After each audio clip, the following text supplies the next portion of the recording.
तनिषाचा मृत्यू उपचाराच्या अभावामुळे झाला की कॅन्सरमुळे झाला? आधी पैसे नंतर उपचार यामुळे तनिषाचा जीव गेला असा आरोप कुटुंबियांनी दीनानाथ मंगेशकर रुग्णालयावर केला। पूर्ण 10 लाख रुपये भरायचे डिपॉझिट करायची, त्याच्याशिवाय पेपरच नाही करणार। एका बेबीचा 10 लाख रुपये आणि दुसऱ्या बेबीचा 10 लाख रुपये असा खर्च घेतो आणि तो 10 लाख रुपये खर्च एका महिन्याचा होता आणि ते आत्ताच घेतो। पण आता रुग्णालय प्रशासनानेही भिसे कुटुंबियांवर गंभीर आरोप केले। 2 जुळ्या बाळांना जन्म देताना तनिषाचा दुर्दैवी मृत्यू झाला। तनिषाच्या मृत्यूला रुग्णालय प्रशासन जबाबदार आहे। पैशाशिवाय रुग्णालयाने तनिषाला ॲडमिट करून घेतलं नाही असे आरोप झालेत। याबाबत रुग्णालयाने धक्कादायक खुलासे केलेत। त्यांच्या खुलाशात तनिषाला कॅन्सर झाल्याची माहिती लपवण्यात आल्याचा गौप्यस्फोट समितीने केलाय। नेमका रुग्णालय समितीचा अहवाल काय? तनिषाचा मृत्यू कशामुळे झाला आणि रुग्णालयाच्या अहवालावर अमित गोरखेंनी काय प्रतिक्रिया दिली आहे याचाच सविस्तर आढावा या व्हिडिओतून घेणार आहोत।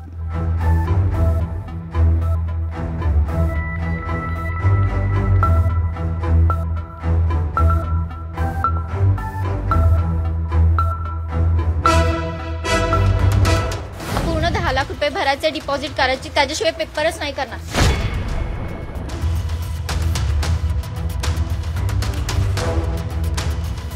2 जुळ्या बाळांना जन्म देताना तनिषा भिसे यांचा मृत्यू झाला।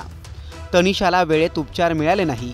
दीनानाथ मंगेशकर रुग्णालयाने आधी 10 लाखांची मागणी केली, ती पूर्ण झाल्याशिवाय त्यांनी तनिषावर उपचार केलेच नाहीत, म्हणून तनिषाला दुसऱ्या रुग्णालयात दाखल करण्यात आलं। यात उशीर झाला आणि तनिषाचा दुर्दैवी मृत्यू झाला असा गंभीर आरोप दीनानाथ मंगेशकर रुग्णालयावर झाला। 28 तारखेला तिला थोडंसं ब्लिडिंग होत होतं आणि पोटात दुखत होतं, म्हणून आम्ही दीनानाथ मंगेशकरला गेलो, डॉक्टरांना भेटलो।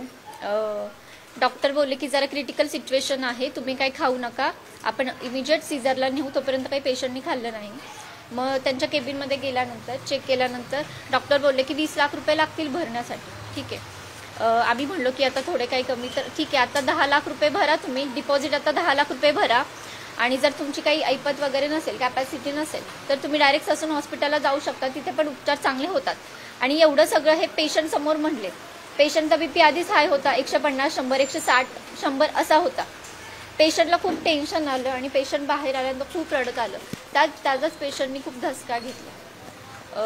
त्याच्यानंतर जोपर्यंत आम्ही पैसे, आमची 3 लाख रुपये भरण्याची तयारी होती, आम्ही त्यांना म्हणलेलो ठीक आहे, आम्ही त्यांना जरासा टाईम मागितला, तर डॉक्टर म्हणले ठीक आहे तुम्ही आता खाऊ शकता, तुम्ही हे करू नका, अजून काय आपलं ठरलेलं नाही आहे सीझरला घ्यायचं। आम्हाला दुसऱ्या ओपीडी असते ना, ओपीडीमध्ये शिफ्ट केलं, जिथे लेबरचे बेड होते ना तिथून ओपीडीमध्ये शिफ्ट केलं। दुसरा पेशंट आला ना, दुसऱ्या पेशंटला बेड लागेल म्हणून ओपीडीवरती शिफ्ट केलं। 2 तास पेशंट आमचा तिकडेच होता, तोपर्यंत पेशंटनी काही खाल्लं नव्हतं, काहीच केलं नव्हतं आणि जर कोणीच काही ॲक्शन घेत नाही, साधं कोणी बीपी घ्यायला नाही आलं, साधं कोणी बघायला नाही आलं। डॉक्टरांचं ॲटलिस्ट कन्सर्न असं की बाबा पेशंटला काय होतंय, आम्ही सांगितलं पोटात दुखतंय पेशंटच्या, ब्लिडिंग होतं, ते बोलले की ठीक आहे आधीच्या हॉस्पिटलमध्ये जी मेडिसिन होती ब्लिडिंगसाठी ती घ्या आणि खा। याच आरोपांवरून रुग्णालय प्रशासनावर चौफेर टीका झाली। पैशापुढे माणसाच्या जीवाची किंमत शून्य आहे का असे सवाल विचारत राज्यातील आरोग्य व्यवस्थेवर गंभीर प्रश्नचिन्ह उपस्थित झाले। पण आता या प्रकरणाची दुसरी बाजू समोर येते। रुग्णालयावर झालेल्या आरोपांची चौकशी करण्यासाठी दीनानाथ मंगेशकर रुग्णालयाने एक समिती नेमली होती। त्या समितीत वैद्यकीय संचालक doctor Dhananjay Kelkar, doctor Anuja Joshi, doctor Sameer Jog आणि श्री सचिन व्यवहारे यांची नेमणूक करण्यात आली होती। याच समितीने आपला धक्कादायक अहवाल सादर केलाय। त्या अहवालात काय ते जसंच्या तसं पाहूयात। सौ भिसे ईश्वरी सुशांत, वृत्तपत्र व वाहिन्यांवर प्रसारित झालेले नाव सौ तनिषा सुशांत भिसे या 2020 पासून रुग्णालयात वेळोवेळी उपचार व सल्ला घेण्यासाठी येत होत्या।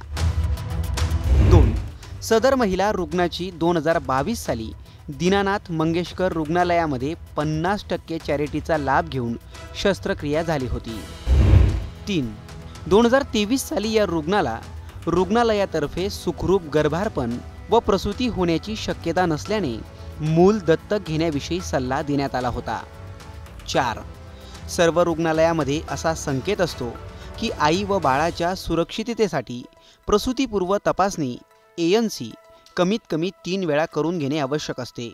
तो यांनी या रुग्णालयात केला नाही व त्याची या रुग्णालयास माहिती नाही. 5. 15 मार्च रोजी इंदिरा IVFचे रिपोर्ट घेऊन त्या डॉक्टर घैसास यांना भेटल्या. अतिशय जोखमीच्या व धोकादायक प्रेग्नन्सीबद्दल डॉक्टर घैसास यांनी त्यांना माहिती दिली. दर 7 दिवसांनी तपासणीस बोलवले. त्याप्रमाणे त्यांनी 22 तारखेस येणे अपेक्षित होते, परंतु तेव्हाही त्या आल्या नाहीत. 6.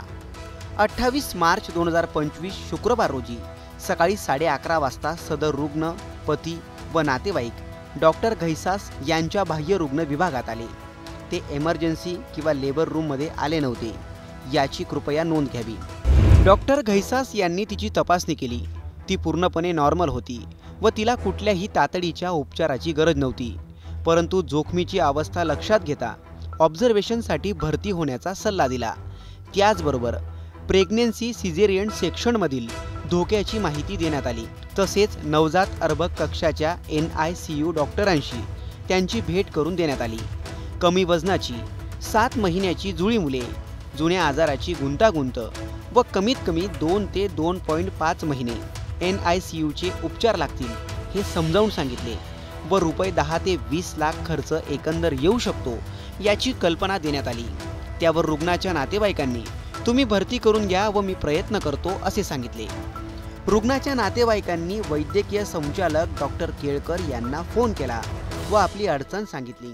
त्यावर डॉक्टर केळकरांनी जमतील तेवढे पैसे भरा, नातेवाईकांप्रमाणे रुपये 2 ते 2.5 लाख म्हणजे मी डॉक्टर घैसास यांना सांगतो असे सांगितले. असाच सल्ला एका दूरच्या नातेवाईकांना श्री सचिन व्यवहारे यांनी फोनवर दिला. रुग्णाचा कोणीही नातेवाईक प्रशासन अथवा चॅरिटी डिपार्टमेंटमध्ये प्रत्यक्ष भेटला नाही, याची कृपया नोंद घ्यावी.